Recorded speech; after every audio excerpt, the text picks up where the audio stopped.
Bonjour, il n'y a pas si longtemps, je vous présentais un kit d'un avion fictif et furtif qui n'existait pas et qui était le F-19. Et il se trouve que j'ai remis la main sur l'autre version, l'autre interprétation de ce F-19 qui était donc un chasseur top secret et furtif qui était développé apparemment dans les années 70-80 et qui devait être utilisé avant le début des années 2000. Et beaucoup de personnes visiblement fantasmaient sur ces données, ces informations qui auraient fuité ici et là. Et donc Italeri a proposé cette version du F-19 Stealth Top Secret Strike Fighter au 1,72, et c'est un kit Italeri qui est sorti il y a quelques années déjà. Je vérifiais effectivement 1991, donc logiquement ça fait déjà 28 ans.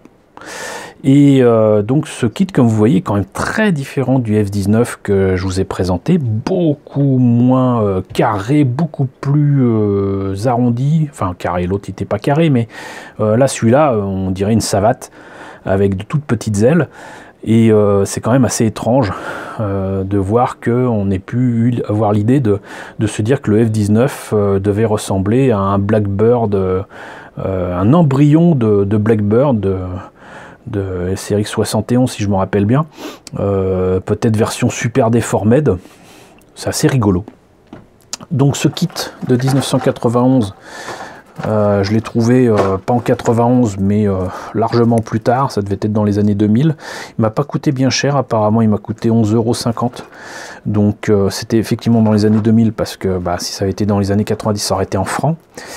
Qu'est-ce qu'il y a d'autre de présent sur la boîte? Pas grand chose, si ce n'est que apparemment donc on peut le faire soit en blanc, ce qui pour un modèle furtif, et c'est quand même vachement cool, soit en noir. Voilà, en noir il a quand même nettement plus de gueule. Reste que là, que ce soit en blanc ou en noir, la forme ressemble à une feuille, à une goutte, j'en sais rien, mais c'est quand même très très très étrange. Mais du coup il a indéniablement un look science-fiction. Et ça c'est assez cool, c'est ce qui m'a de toute façon intéressé dans ces avions-là, dans ces années-là. Je me disais que ça serait intéressant de les avoir et de les étudier. Et si je me trompe pas, il n'existe pas qu'au 1,72, il doit exister au 1,48 je pense. Et on a eu pas mal de jouets, même des jouets pirates mal foutus qui existaient sur ce modèle-là. Donc maintenant on va voir ce que ça donne à l'intérieur. Alors, comme vous l'avez en noir et en blanc, ils ont fait quand même, ils ont eu la bonne idée de faire en fait des décalcos pour la livrée blanche, avec ces décalcos qui devraient être noirs, mais qui paraissent plutôt vert foncé. Voilà, pour vous aussi j'imagine à l'écran. Et sinon pour la version noire, low visibility avec une espèce de gris argenté. Voilà. La notice noir et blanc, je sais pas qui c'est qui a pris des notes là-dessus, ça peut pas être moi, ça ressemble pas, mais les avions de chasse selon lesquels, avec un C, pour localiser les cibles sans espace, sont transportés dans l'air par Lockheed, une version française d'Affreuse. Les avions de chasse selon lesquels a été construit notre kit opèrent à partir des bases aériennes isolées, tenues secrètes. La technologie du laser est utilisée pour localiser les cibles sélectionnées, pour diriger les fusées et les bombes. Les avions de chasse F-19 sont transportés dans l'air par Lockheed. Autant dire que là c'est une traduction française assez rigolote, mais j'ai vu pire et je pense qu'on rigolera bien quand je vous présenterai notamment le X-29 de chez Hasegawa. Quoi qu'il en soit,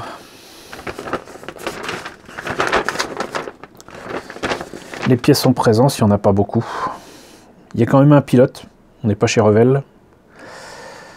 Donc, poste de pilotage. Poste de pilotage placé dans le fuselage supérieur et collé avec le fuselage inférieur, avec un petit bout à mettre au bout. C'est marrant parce que du coup là c'est pratiquement tout l'avion qui est fait. Une option pour la verrière qui est soit ouverte, soit fermée. Alors ça c'est étrange parce que apparemment il y a deux verrières. Il y a cette verrière là et cette verrière là.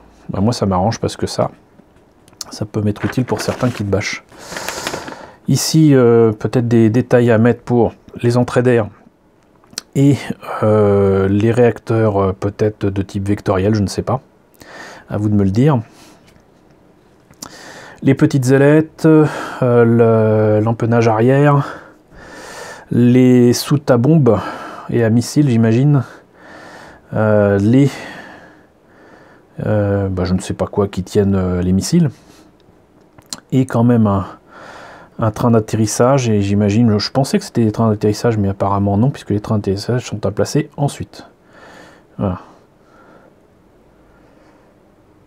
Et apparemment, il faut couper ce truc-là en deux si on fait les trains d'atterrissage sortis.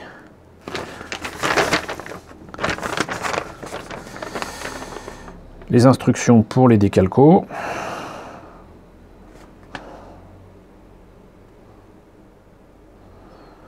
Et voilà.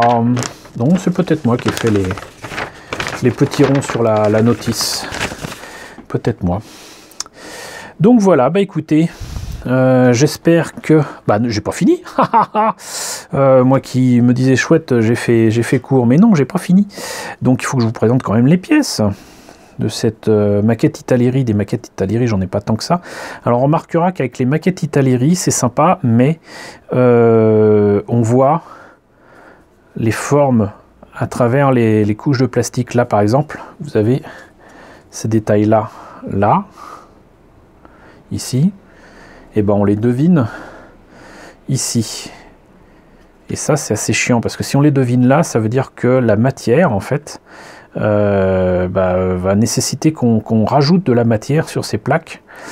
Et pareil pour la carlingue, pour le fuselage, on le devine à travers la matière. Et donc là on a effectivement les deux verrières différentes. Là on a des missiles, là on a le poste de pilotage ici. Oups, merde, j'ai cassé. Bah, il est pas mal le poste de pilotage. Il faut le peindre évidemment, mais il y a des boutons, il y a des détails, il y a tout ce qu'il faut.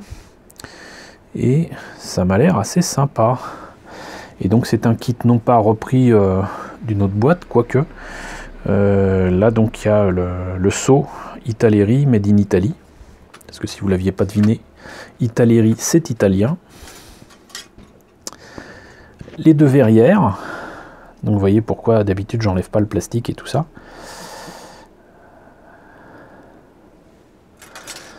Et là des pièces quand même assez fines hein, pour tenir les missiles. Un pilote qui est pas mal du tout, vraiment pas mal. Les roues par contre qui sont en deux morceaux. Donc le fuselage supérieur, c'est pas bien grand, hein, c'est bien simple, hein, c'est grand comme ma main. Et très peu de détails finalement pour l'empennage arrière ici. C'est, je ne vais pas dire grossier, mais c'est simplement ça manque de détails s'il devait y en avoir.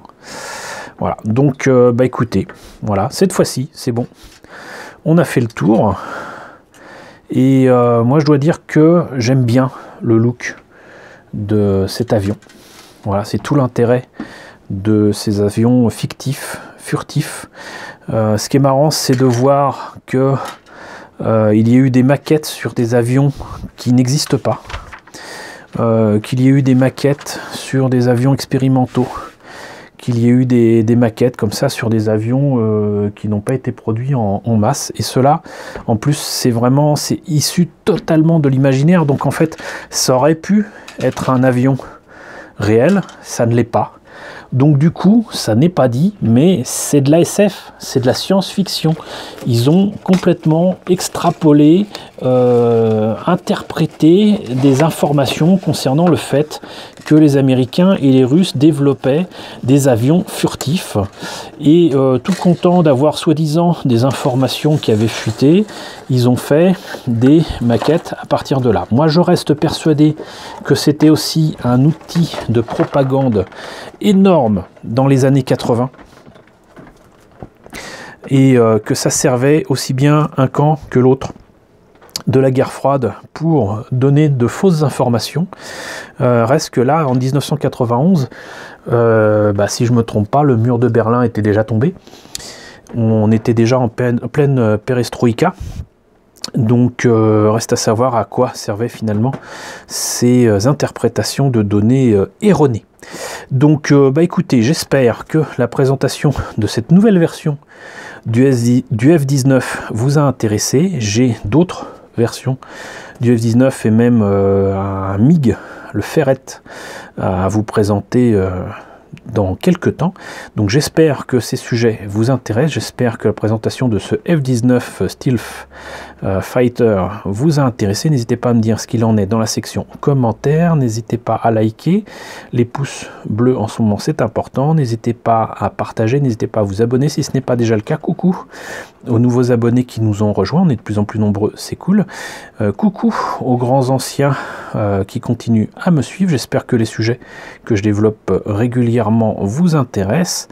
Merci à tous de votre soutien, merci à tous de votre intérêt et je vous dis donc à très bientôt pour la présentation de nouveaux avions furtifs et fictifs.